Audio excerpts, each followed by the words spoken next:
এখন আজানের দোষ তো একটা চোখে পড়ছে, এখন আরেকটা দোষ চোখে পড়ছে। এটা দোষ কি? চুল এত বড় কেন? চুল কেমন বড়? এই যে পর্যন্ত চুল হয়ে গেছে। রাসূল তো চুলের একটা সিস্টেম আছে, না বাবরি, না ছোট না বড়, মেয়েদের মতো চুল, এত বড় চুল তোমার, তুমি তো রাসূলের সুন্নতের বহির্ভূত কাজ করতেছ। আবু মাহজুর রাদিয়াল্লাহু তাআলা আনহু বলেন, আমার চুল যত বড়ই হোক এই চুল এমনিই থাকবে, এটা কাটা হবে না। কেন? আমাদের এই সমাজে কিছু যুবকরা আছে চুল রাখে মেয়েদের মতো, আবার কিছু মা বোনেরা আছে চুল রাখে যুবকদের মতো। মেয়েরা চুল কাটে না, কাটে না, এখন স্টাইল হয়ে গেছে এগুলো, স্টাইল। আরে ভাই, জামানা বহুত পাল্টে গেছে। এখন আগে মানুষের দাম ছিল, এখন মানুষ আস্তে আস্তে অদামি হয়ে যেতেছে। কেন? তার আখলাক পরিবর্তন হওয়ার কারণে। সে আগে রাসূলের সুন্নাত মানতো, যার কারণে তার দাম ছিল, এখন সুন্নাত মানেও না, দামও নাই। আর দুনিয়ার মানুষগুলো কেমন দিন দিন যেন পাগল ছাগল হয়ে যেতেছে, সব উল্টা পাল্টা। বড় বড় চুল রাখে যুবকেরা, কানের দুল পরে, হাতে চুড়ি পরে, আবার এটাকে মনে করে এটা মনে হয় স্টাইল। আবার প্যান্টও পরে 4 জায়গায় 5 জায়গায় 10 জায়গায় নানান জায়গায় ছিঁড়া। আগে যেটা মানুষকে ফ্রি দিলেও পড়তো না, 3000 টাকা দিয়ে কিনে তারপরে পরে। কথা বলে এই এলাকায় নাই। গ্রামগঞ্জে আসছে ছিঁড়া প্যান্ট পরে, মা দেখে মনে করে, চাচি দেখে মনে করে, আরে এই হুন্ডা অ্যাক্সিডেন্ট মনে হয় প্যান্টটা ছিঁড়ে গেছে না। দেখি বাজান কোন জায়গায় অ্যাক্সিডেন্ট করছে, বলে কিসের অ্যাক্সিডেন্ট? হুন্ডা অ্যাক্সিডেন্ট করছে নাকি? কেন? প্যান্ট ছিঁড়া। দূর, তোমার ইজ্জত পাঞ্চার করে দিলেন। কেন? এটা কি অ্যাক্সিডেন্টের ছিঁড়া নাকি? এটা স্টাইল। আধুনিকতার যদি উলঙ্গপনার নাম হয়, গরু ছাগল সবচেয়ে বড় আধুনিক। কেন? এদের তো কিচ্ছু নাই, সব লেভেল পজিশন, ঠিক না? উলঙ্গপনা কখনো আধুনিকতা হতে পারে। আমি আপনারা একটা বাস্তব ঘটনা শোনাইতেছি। দেখেন বর্তমান সময়ে মানুষ কতটা মস্তিষ্ক খারাপ হয়েছে মানুষের। আমাদের পল্টনে একটা হোটেল আছে, দামি রেস্টুরেন্ট। তা আমরা একদিন সেখানে 10-15 জনের একটা টিম মিটিং এর জন্য 21 তলার উপরে রুফটপ রেস্টুরেন্ট, তা আমরা সেখানে যাব। তো যাচ্ছি, আমাদের ভিতরে একজন আছে যার আপনার নাই, পায়জামা পরে প্যান্ট পরে আসেন, লুঙ্গি পরে আসছে। আমাদের সবাই ঢুকাইছে। এর বেলা এসে কয়, sir sir sir please sir don't allow. মানে কি সমস্যা? স্যার লুঙ্গি পরে স্যার অ্যালাউ না আমাদের এখানে। কিন্তু অবাক হয়ে গেছে, লুঙ্গি পরে এলাও না, কারণটা কি? না স্যার প্লিজ, আমাদের এখানে এটা আমাদের নিয়ম, আমাদের সিস্টেম, স্যার লুঙ্গিটা বাদ দিন। ভাই লুঙ্গিতে কি খুলে যাবে নাকি? উঠলে লুঙ্গি কই রাখে? স্যার লুঙ্গি পরে আসছে কি করবে? বাংলাদেশের তো এটা একটা বাঙালিয়ানা, ঠিক না? লুঙ্গি আর শাড়ি, দেখেন না, এটা বাঙালিয়ানা একটা পোশাক। এই পোশাক বলে এলাও না এখানে। তা আজীব অবস্থা ভাই। এই বেচারা 14-15 জন নিয়ে আসলাম, এখন এরে কি বাদ দিয়ে আমরা যাইতে পারি? তা আমি একটু বকাবকি করতেছি, তুই এই ব্যাক কল, তুই এই হোটেলে আসবি, তুই লুঙ্গি পরে আসলি কেন? তুই প্যান্ট পরে আসবি না? ভাই আমি তো ফ্লাইটে লুঙ্গি পরে উঠি। ফ্লাইটে লুঙ্গি পরে হোটেলে রেস্টুরেন্টে আসবি? আচ্ছা এখন কি করবো? এই বেচারারে বলতেছি বারবার, বেচারা কোনো কথাই শোনা। Sir please, sir sir please don't allow sir. আচ্ছা ভাই, আপনি স্ত্রী কথা মার্কা বাদ দেন, এটা ঢুকান, কারণ আমরা 10-15 জন আসছি মিটিংয়ে, জোর গুরুত্বপূর্ণ কাজ। স্যার আসলে মাফ করবেন, কিছু করতে পারছি না। তো ভাগ্য ভালো, কেমনে আমি রিসেপশনে দাঁড়ায় আছি, এই মুহূর্তে হুট করে একজন ভদ্রলোক ঢুকলো। ভদ্রলোকের পরনে একটা ছোট্ট হাফ প্যান্ট ছাড়া আর কিছু নয়, একটা গেঞ্জি। ভদ্রলোক হাফ প্যান্ট আর একটা গেঞ্জি পরে ডাং ডাং ডাং ডাং করে ঢুকে লিফটের সামনে গেলাম। কি হলো এটা? কি হলো? স্যার কোনো সমস্যা? কি হলো এটা? কি ইনি কি? স্যার বুঝলাম না। মানে এই বেচারা টাকনু পর্যন্ত লুঙ্গি পরে আসছে, এটা এলাও না, রে হাফ প্যান্ট পরে আসছে, এটা এলাও না। কত বড় ফাইজলামি হলে এটা দিতে পারে? একজন কাপড় পরছে, এর দাম নাই, আর সে উলঙ্গ চলে আসতেছে। বাংলার মানুষ কতটা পাগল হলে দেখেন। মানুষের গুরুত্বপূর্ণ মানুষ সারা শরীর ঢেকে রাখছে, ওইটার দাম নাই, আর এই উলঙ্গ চলে আসতেছে, এর দাম আছে। এখন এগুলো দেখে আর আমাদের সমাজের মুরব্বীরা বলে, আরে শান্তি আর আগের মতো নাই, জামানা নাকি পাল্টায় গেছে। আমার রাসূল বলেন জামানা পাল্টায় না, পাল্টাই আমরা, আর জামানার দোষ দিই। এই কারণে লা তাসুব্বুদ দাহরা ফা ইন্নাল্লাহা হুয়াদ দাহর। তোমরা জামানাকে গালি দিও না, কারণ জামানা পরিবর্তন করায় কে? আগের মতো শান্তি তো আর এখন পাওয়া যায় না। মানুষ সব পাল্টে গেছে, পাল্টে নিত জামানা। জামানা ঠিকই আছে, মানুষ সব পাল্টে গেছে, মানুষ সব পাল্টে গেছে, জামানা ঠিকই আছে। চুলগুলো খাটো খাটো, প্যান্ট শার্ট আটো শাটো, সানগ্লাস চোখে তার, যেন কোন জমিদার। সুজোরা পায়ে দিয়ে, কাঁধে এক ব্যাগ নিয়ে, ঠোঁটে দেয় লিপস্টিক, হাসে শুধু ফিক ফিক। ওদিকে গেলে দু চোখ, মনে হয় ভদ্রলোক, কাছে গিয়ে দেখি হায় পুরুষ মানুষ না, মাশাআল্লাহ দাঁড়ায় আছে মিস জরিনা। কথা কয় আছে না নাই? লম্বা লম্বা আছে চুল, কানেতেও আছে দুল, হাতে সোনার চুড়ি, বিলফি তার ঘড়ি, পাঞ্জাবি গায়ে দিয়ে, হাত আছে মোড়ানো, লম্বা ওড়নাটা কাঁধে আছে ঝোলানো, হেঁটে চলে আঁকা বাঁকা, যেন কোন নায়িকা। কাছে গিয়ে দেখি হায় মাইয়া মানুষ না, এটা হলো আমগো পাড়ার মিস্টার সোহেল রানা। কারা কারা সোহেল রানা হাত তুলেন? আমি হাত তুলবো না। সিরা প্যান্ট পরার সময় ঠিকই 3000 টাকা দিয়ে পরে, এটা আছে না নাই? কয় না?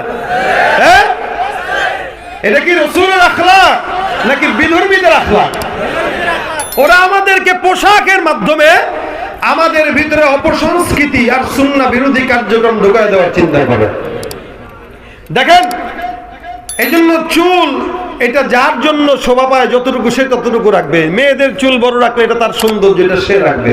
আমার রাখা এটা দরকার না, ঠিক না? মেয়েরা কানে দুল পরবে, এটা তার সৌন্দর্য, এটা ছেলেদের কাজ না। যদি কেউ পরে তো বুঝতে হবে মেয়ে হইতে চায়, কি তার মানে আল্লাহ তার ছেলে বানাইছে, এটা সে পছন্দ করতেছে না, ঠিক না? এই কারণে তো সে বারবার কানে দুল পরে, হাতে চুড়ি পরে। শুধুমাত্র রাসূলের আখলাক না পালন করার কারণে সমাজের অধঃপতন বাড়তেছে জায়গায় জায়গায়। এই কারণে সুন্নাতের প্রচার বেশি বেশি করা দরকার। দেখেন রাসূলকে কিভাবে মানে আবু মাহজুর রাদিয়াল্লাহু তাআলা আনহু, একজন বলে তোমার চুল এত লম্বা লম্বা কেন, কারণ কি বলো? আবু মাহজুরা বলতেছেন, যেদিন রাসূল করিম সাল্লাল্লাহু আলাইহি ওয়াসাল্লাম আমাকে আযান দেওয়ার জন্য বলল, আমি আযান নিতে পারি নাই। একবার আস্তে দেই, আরেকবার জোরে দেই, একবার বাবার ভয়, আরেকবার মুহাম্মাদের ভয়। বারবার বারবার যখন আমি আযানের শব্দটা এদিক সেদিক করলাম, হঠাৎ করে পয়গম্বর আবি মুহাম্মদুর রাসূলুল্লাহর হাত আমার মাথার ভিতরে আল্লাহর হাবিব সাল্লাল্লাহু আলাইহি ওয়াসাল্লাম দিয়া দোয়া করলেন। রাসূলের হাতের বরকত আমার চুলের ভিতরে লেগে গেল, রাসূলের হাতের বরকত আমার চুলের ভিতরে লেগে গেল। আল্লাহর কসম, সেদিনের পর থেকে আজ পর্যন্ত রাসূলের বরকত যেন নষ্ট না হয়, এই কারণে আমি আমার চুলটা ওদিনের পর থেকে আজ পর্যন্ত কোনোদিন কাটি নাই, শুধুমাত্র রাসূলের হাতের স্পর্শের কারণে। কেন বলে, কিয়ামতের ময়দানে আমল যদি না থাকে, আল্লাহর কাছে ডাক দিয়া বলবো, আল্লাহ আমার কাছে আমল নাই, আমার কাছে ইবাদত নাই, হে রব্বে করিম আপনার হাবিবের হাতের স্পর্শ আমার চুলের ভিতরে আছে, আল্লাহ তুমি আমার সমস্ত অঙ্গকে জাহান্নামে দাও, মাগার এরপরও আমার হাবিবের চুলের স্পর্শ, হাতের স্পর্শ যেই মাথায় আছে, এই মাথাটাকে তুমি আল্লাহ জাহান্নামের আগুনে দিও না। এতটুকুর জন্য আমি আজ পর্যন্ত আমার চুল কাটি নাই। এ মুসলমান সাহাবা একরাম রাসূলের সঙ্গে জান্নাতে যাওয়ার জন্য এমন ভাবেই একটা না একটা উসিলা খুঁজতেন। আমাদের কোনো উসিলা নাই, আমরা কি নিয়ে আল্লাহ পাক রব্বুল আলামিনের দরবারে দাঁড়াবো? 24টা ঘন্টা গুনাহের মধ্যে লিপ্ত থাকি, 24টা ঘন্টা জিনার ভিতরে লিপ্ত আছি। চোখের জিনা, হাতের গুনাহ, অন্তরের গুনাহ, পায়ের গুনাহ। আমার গুনার খবর আমার মালিক ছাড়া কেউ জানে না। রাসূলের সুন্নাতের কথা বললে আমার খারাপ লাগে।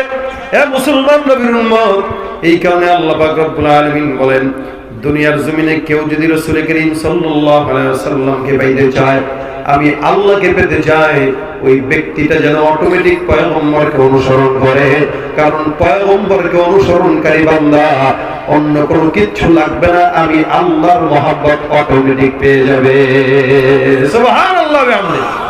এই কারণে রাসূল করিম সাল্লাল্লাহু আলাইহি ওয়াসাল্লাম বলেন, আল মারউ মা মান আহাব্বা, আমার সঙ্গে ভাব রাখবা, আমার সঙ্গে জান্নাত। আমার সঙ্গে সাথে মানে আবু জাহেলের সঙ্গে জাহান্নাম। এই কারণে মুসলমান নবীর উম্মত সারা দুনিয়ার ভিতরে এখন পর্যন্ত যারাই নাকি পয়গম্বরের সঙ্গে বিরোধিতা করলো আল্লাহ পাক তাদের বিচার করেছেন না করেন নাই? আর যারা নাকি রসুলের সঙ্গে দুশ্মনী না রেখে মহব্বত রাখছে আল্লাহ রসুলের সঙ্গে বিনা হিসাবে জান্নাতে গিয়েছে। এই কারণে ভাইরা আমার মুসলমান, রাসূল করিম সাল্লাল্লাহু আলাইহি ওয়াসাল্লাম বলেন তোমরাও রসুলের আখলাক অনুসরণ করো। আজকে সমাজের যুবক ভাইরা অধিকাংশই রসুলের সুন্নাত পালন করে না। যেখানে যুবকরা যারা আছে অধিকাংশই সমস্ত যুবকগুলা অন্য আখলাক পালন করে সামনের পথ আগায়। আজকে একটা কথা বলতে চাই যে হযরত আবু মাহজুর রাদিয়াল্লাহু তাআলা আনহু শুধুমাত্র রাসূলের সঙ্গে জান্নাত পাওয়ার আশায় মাথার চুল পর্যন্ত কাটে না। আর আমরা রাসূলের উম্মত হয়ে জবানের দাড়ি উঠাইতে পারি নাই, এরপরও রাসূলের উম্মত দাবি করি। কিয়ামতের ময়দানে আল্লাহ পাক রব্বুল আলামিন যখন দেখবেন বান্দা তোমার চেহারার সঙ্গে ঘুষের চেহারার মিল, তোমার চেহারার সঙ্গে ইহুদি নাসারার চেহারার সঙ্গে মিল, তাহলে সোজা ইহুদি নাসারার সঙ্গে জাহান্নাম হবে। আর যদি জবানের ভিতরে রাসূলের সুন্নতি দাঁড়িয়ে থাকে ইনশাআল্লাহ সুন্নতওয়ালা রাসূলের সঙ্গেই বিনা হিসাবে জান্নাতি হবে। এই কারণে জবানে দাড়ি উঠাইতে পারবো তো ইনশাআল্লাহ? দাড়ি উঠাইতে পারবো তো ইনশাআল্লাহ? রাসূলের সঙ্গে জান্নাতে যাইতে চাই কারা কারা? আল্লাহ কবুল করুন, বলেন আমিন। নিয়ত আছে ইনশাআল্লাহ? প্রত্যেকটা সময়ে দাড়ি কাটেন, প্রত্যেকটা সময়ে গুনাহ হয়তো ফেরেশতারা লেখে। কারণ রাসূল বলেন কেউ যদি দাড়ি মুবারকের ভিতরে হাত দিল সে আমার কলিজায় হাত দিল। এই কারণে যুবক যারা আছেন রাসূলের সঙ্গে জান্নাত চাই পাইতে চান, আজকে থেকে ওয়াদা করবেন যতটুকু দাড়ি আছে আর কোনোদিন দাড়িতে হাত লাগাবো না ইনশাআল্লাহ। আল্লাহ আমাদেরকে আমল করার তৌফিক দেন, বলেন আমিন। না না, আমার সাহাবা একটা অজুহাত খুঁজতেন, অজুহাত।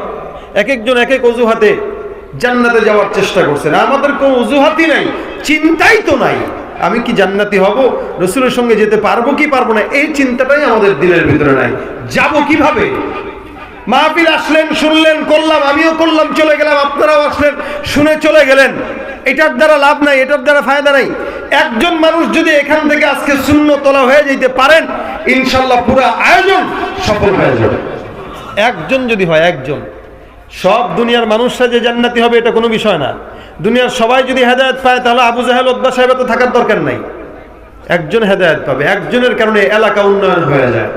একজন যদি ইমানদার থাকে, একজন, প্রত্যেকটা ইমানদার এই এক এক এলাকার জন্য যথেষ্ট, ঠিক না? এজন্য কথা অল্প কিন্তু আমল হবে বেশি ইনশাআল্লাহ।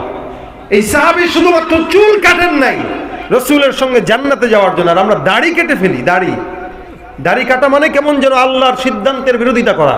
আল্লাহ পাক আমাকে দাড়ি দিল আর আমি কেটে কি বললাম যে আল্লাহ তোমার এই কাজটা ঠিক হয় না, যার কারণে আমি কেটে ফেলে দিলাম। কি ঠিক না এটা? আল্লাহ পাক আপনাকে এইভাবে বানাইছে আর আপনি ওভাবে চলতেছেন। এই কারণে এতদিন যেমন চলছি আলহামদুলিল্লাহ, বাস গেছে গেছে, আল্লাহ পাক যেন আমাদেরকে মাফ করে। কিন্তু আজকে থেকে নিয়ত করি, এই নিয়তের উপরে যদি কেউ মারাও যায় ইনশাআল্লাহ জান্নাতি হয়ে যাবে। কারণ মানুষ নেক পথে চেষ্টা করলে চেষ্টারত অবস্থায় যদি মারা যায় সে কোথায় যাবে? যারা বলেন কোথায়? জান্নাতে যাবে। তা আমরা চেষ্টা করবো তো ইনশাআল্লাহ। আরেকটা বিষয় আমাদের ওস্তাদরা আমাদেরকে বলতেন, আমি এটা অন্য সব জায়গাতেও বলি, কেন? এখানে আমার কিছু লাভ আছে। আমার লাভ কি? আপনারা এক একজন এখানে আমল করবেন আর আল্লাহ পাক রব্বুল আলামিন আপনাদের আমলের কারণে আমাকেও সওয়াব দান করবে। এই জন্য আমি আপনাদেরকে বলি, আল্লাহ পাকের কি কোনো ইবাদত আছে? আরে কথা বলে না, জিমাইতেছেন নাকি? ইবাদত আছে আল্লাহ? নামাজ রোজা করা লাগে নাই, কিন্তু একটা আমল আল্লাহ পাক নিজে করেন। একটা আমল আল্লাহ পাক নিজে করেন। সে আমলটা কি? আল্লাহ পাক বলেন ইন্নাল্লাহা ওয়া মালাইকাতুহু ইউসাল্লুনা আলান নবী, নিশ্চয় আমি আল্লাহ আর আমার ফেরেশতারা একমাত্র রাসূলের উপরেই দুরূদের আমল করি। সুবহানাল্লাহ। এই আমলটা কে করে? এজন্য আল্লাহ পাক আমাদেরকে আদেশ দিয়ে বলেন ইয়া আইয়ুহাল্লাযীনা আমানু সাল্লু আলাইহি ওয়া সাল্লিমু তাসলিমা। যেহেতু আমি আল্লাহ নিজে আমল করি, তোমরাও এই আমলটা করো। কেউ যদি রাসূলকে দেখার ইচ্ছা থাকে, রাসূলকে আমরা দেখি নাই কখনো, কিন্তু ইচ্ছা তো আছে, আছে না? ইচ্ছা আছে, দেখি নাই কিন্তু ইচ্ছা আছে। যদি ইচ্ছা থাকে প্রত্যেক দিন কমাস কম দুরূদ শরীফের আমল করেন, 10 বার পারেন, 20 বার করেন, শোয়ার আগে করেন। যখন নাকি আমলগুলো করবেন ইনশাআল্লাহ, একদিন, 2 দিন, 3 দিন, 1 মাস রাসূল করিম আপনাকে স্বপ্ন যোগে দেখা দিয়ে দিবেন ইনশাআল্লাহ। বিপদে পড়ছেন তো সাল্লাল্লাহু আলাইহি ওয়াসাল্লাম, বড় দুরূদ শরীফ পড়তে কষ্ট হয়, ছোট্ট দুরূদ পড়েন সাল্লাল্লাহু আলাইহি ওয়াসাল্লাম। ছোট্ট দুরূদ পড়েন, একবার করবেন 10টা রহমত হয়ে যাবে, একবার করবেন 10টা গুনাহ মাফ হয়ে যাবে। সুবহানাল্লাহ। হাতের কাজ আছে, পায়ের কাজ আছে, জবানের তো কোনো কাজ থাকে না, জবানের কাজ বানায় নেব দুরূদ শরীফের আমল। পারবো ইনশাআল্লাহ। এখন আমাদের যুবকেরা এখন শুয়ে শুয়ে তো ফেসবুকের আমল করে, দুরূদের আমল কখন করবে? কি ঠিক না? তাহলে শুয়ে শুয়ে ফেসবুকের আমল করে, সারা রাত চলে যায়, তার হুশও নাই। আজানের সময় যখন হয় তখন মাথায় আসছে কিরে আজান দিয়ে দিল, এখন কেমনে হয়, ঘুমাই। অথচ সারা রাত ফেসবুক চালাইছে, তার কোনো হুশ নাই। রাত 12টার থেকে ফেসবুক চালায় 4টা পর্যন্ত, মনে হয় 10 মিনিট চালাইলাম। ইউটিউবে একটা ভিডিও দেখছি, এক ছেলে বলতেছে আমার মোবাইলে বহুত সমস্যা। কেমনে সমস্যা? কারে 12টার দিকে ফেসবুক চালানো শুরু করলাম, মাত্র 10-15 মিনিট চালাইলাম। 10-15 মিনিট পরে তাকায় দেখি ঘড়িতে বাজে 3টা। রাত 12টা থেকে 10 মিনিট, বুঝেন নাই মনে আপনারা? রাত 12টায় চালানো শুরু করছি, 10 মিনিট চালাইছি, 10 মিনিটের পরে ঘড়ির দিকে তাকায় দেখি রাত বাজে 3টা। অথচ রাত 8টার দিকে পড়তে বসছি, মাত্র 10-15 মিনিটও হবে না, আমি পড়ছি মিনিমাম 2-3 ঘন্টা লাগাতার পড়ছি, কোনো দিকে নজর দেই নাই। ঘড়ির দিকে তাকায় দেখি মাত্র 8:15 বাজে। দেখছেন অবস্থা? আসলে এই ঘড়ির সমস্যা না মনোযোগের সমস্যা? শুয়ে শুয়ে আমাদের যুবকেরা এখন পড়ালেখা, আগে আমরা একটু সময় পেলে বই পড়তাম, উপন্যাস পড়তাম, এখন একটু সময় পেলে ফেসবুকের আমল করি, ঠিক না? যার কারণে তো এই পড়ালেখা বাদ দিয়া পোলাপান দিন দিন বড় হইতেছে, ঠিক কিনা? ডিজিটালে বাংলাদেশে কত কিছু দেখার আছে, দেখতে গেলে শেষ হবে না, অল্প দেখো ভাই। পোলা মাইয়া জোয়ান বুড়া একই রোগে খাইছে ভরা, আধুনিকতার হাওয়া গায়ে লাগছে তাই। যে যাই কিছু বলুক না কেন গায়ে লাগে না, আমরা কিন্তু চালাক জাতি, মোটে ভয় পাই না। আমগো দেশে ফেসবুক আছে, আমরা বলদ না। আরে আমগো দেশে ফেসবুক আছে, আমরা বলদ না, ঠিক না বেঠিক? আদব আখলাক কারে বলে কিছু জানে না, বড়দের সম্মান করা মানতে পারে না। একজনে একাধিক আইডি চালায় ভাই, ফেক আইডির নাম কত প্রকার তারও জানা নাই। জোয়ান মরদ পোলায় সাজে ফেসবুকেতে মাইয়া, আর মাইয়ারা সব পোলা হইছে ফেসবুকে পাইয়া। কাগজ জামানাতে আমরা পড়লাম ভাই, আরে কোনটা ছেলে কোনটা মেয়ে চিনার উপায় না। এই সুবিধা ফেসবুক দিছে, আর কেউ দেবে না। আমগো দেশে ফেসবুক আছে, আমরা বলদ না। আমগো দেশে ফেসবুক আছে, আমরা বলদ না, ঠিক না বেঠিক? রাত্রে শুয়ে শুয়ে সারা রাত চালাইবেন না? জিনা তো কম থাকেন তো লাইনে, চালান, এটা আপত্তি না। কিন্তু ফেসবুকটা চালানো অনেক সময় ইবাদত হয়, হয় না? হয় না? বলেন কেমনে হয় বলি। আজকে যদি কেউ এই পোস্টটা দেখেন যে কোনো বান্দা যদি রসুলের উপরে একবার দুরূদ পড়ে, আল্লাহ 10টা রহমত নাজিল করবে, রসুলের সঙ্গে জান্নাত দিবে, রসুলকে স্বপ্ন যোগে দেখাবে। এই পোস্টটা লেখার পরে যদি 2 জন আপনার পোস্ট দেখে আমল করে, তাহলে এটা ইবাদত না গুনাহ? আর আপনি মেয়েদের ছবি দেখলে লাইক মারেন, ইবাদত না গুনাহ? জোরে বলেন। এই জন্য ফেসবুক, ইউটিউব যা কিছু আছে, প্রত্যেকটা কল্যাণের পিছনে কিছু অকল্যাণও থাকে। কিন্তু আমি কোনটা করবো এটা হলো আমার হিসাব, ঠিক না? ভালো করবো না খারাপ করবো? জোরে বলেন। আল্লাহ পাক আমাদেরকে আমলের তৌফিক দান করুন, বলেন আমিন। আজকে থেকে যা যখন শুনলেন সব ভুলে যান, কোনো সমস্যা নেই। কিন্তু এটা মনে রাখেন, ইনশাল্লাহ এখন থেকে যখন সময়, আমি আমার নিজের তাজরিবা থেকে বলি, অভিজ্ঞতা, আমি যত বিপদে পড়ছি দুরূদ শরীফের আমল করছি, আলহামদুলিল্লাহ আল্লাহ আসান করে দিয়েছে। যত বিপদ দুরূদ শরীফ পড়বেন। আমার বাবা আদম জান্নাত থেকে যখন আসছে দুনিয়াতে, রাসূলের দুরূদের বরকতে মাফ পেয়ে গেছে। তা আমরা কি জান্নাত পাবো না ইনশাআল্লাহ? আল্লাহ আমল করার তৌফিক দেন, বলেন আমিন। যখন সময় পাবো সাল্লাল্লাহু আলাইহি ওয়াসাল্লাম, সাল্লাল্লাহু আলাইহি ওয়াসাল্লাম, সাল্লাল্লাহু আলাইহি ওয়াসাল্লাম। আল্লাহ পাক আমাদেরকে আমলের তৌফিক দান করুন, বলেন আমিন। যারা আজকের এই কমিটির ভিতরে আছে, কষ্ট করে মেহনত করে আজকের এই মাহফিলকে এই পর্যন্ত সফলতার সাথে এই পর্যন্ত আঞ্জাম দিয়েছে, যারা মসজিদে টাকা পয়সা দিয়েছেন, আমরা সকলের জন্য দোয়া করবো ইনশাআল্লাহ। আল্লাহ পাক যেন সকলের জানে মালে ইমানে আমলে, পারি না মুসলিম, ইমানে আমলে হায়াতের ভিতরে নবীনা ওয়া শাফিঈনা ওয়া হাবিবিনা মাওলানা মুহাম্মদ সাল্লাল্লাহু আলাইহি ওয়া আলা আলিহি ওয়া আসহাবিহি ওয়া বারিক ওয়া সাল্লিম আস্তাগফিরুল্লাহ রাব্বি মিন কুল্লি যামবি ওয়া আতুবু ইলাইহি লা হাওলা ওয়া লা কুওয়াতা ইল্লা বিল্লাহিল আলিয়্যিল আযীম আল্লাহুম্মা আনতাস সালাম ربنا ظلمنا أنفسنا وإن لم تغفر لنا وترحمنا لنكونن من الخاسرين ربنا فاغفر لنا ذنوبنا وكفر عنا سيئاتنا وتوفنا مع الأبرار রব্বুল আলামিন মাওলা মাগরিব থেকে এই পর্যন্ত গুনাহগার বান্দারা গুনাহের বোঝা মাথায় নিয়ে তোমার দরবারে হাত তুললাম মেহেরবানি করে আল্লাহ আমাদের সকলের গুনাহ খাতা তুমি maaf করে দাও আয় আল্লাহ জানে মালে বরকত দান করে দাও আয় আল্লাহ হায়াতের ভিতরে বরকত দান করে দাও আয় আল্লাহ আজকের যারা দান সদকা করেছে আল্লাহ প্রত্যেকের দান সদকাকে তুমি নাজাতের ওসিলা বানায় দাও আল্লাহ আয় আল্লাহ মসজিদের সমস্ত কাজ গায়বী খাজানা থেকে পূরণ করে দাও আয় আল্লাহ যে যুবক ভাইরা মাহফিলের জন্য কষ্ট করেছে প্রত্যেকটা যুবককে আল্লাহ তুমি দিনদার নেককার বানায় দাও আল্লাহ সকল প্রকার বিপদ আপদ থেকে তুমি আল্লাহ হেফাজত করো আর রব্বুল আলামিন মা বোনদেরকে পর্দার বিধান মেনে চলার তৌফিক দাও আল্লাহ যুবকদেরকে নেককার বানায় দাও আয় আল্লাহ আমরা জানি না আমাদের মা বাবা অন্ধকার কবরে যারা শুয়ে আছে প্রত্যেকের কবরগুলোকে জান্নাতের বাগান বানায় দাও আল্লাহ আয় আল্লাহ যারা ব্যবসায়ী আছে আল্লাহ ব্যবসায় বরকত দান করে দাও আয় আল্লাহ শত্রুর শত্রুতা থেকে হেফাজত করো নিন্দুকের নিন্দা থেকে হেফাজত করো রোড অ্যাক্সিডেন্ট থেকে হেফাজত করো আয় আল্লাহ যতদিন বাঁচবো দুনিয়ার জমিনে তোমার রাসূলের সুন্নাত নিয়ে বাঁচার তৌফিক দান করে দাও আয় আল্লাহ ঈমানের সঙ্গে দুনিয়ার জমিনে বাঁচার তৌফিক দান করে দাও রব্বিরহামহুমা কামা রব্বায়ানি সগীরা রব্বিরহামহুমা কামা রব্বায়ানি সগীরা সুবহান রাব্বিকা রব্বিল ইজ্জাতি আম্মা ইয়াসিফুন ওয়া সালামুন আলাল মুরসালিন ওয়াল হামদুলিল্লাহি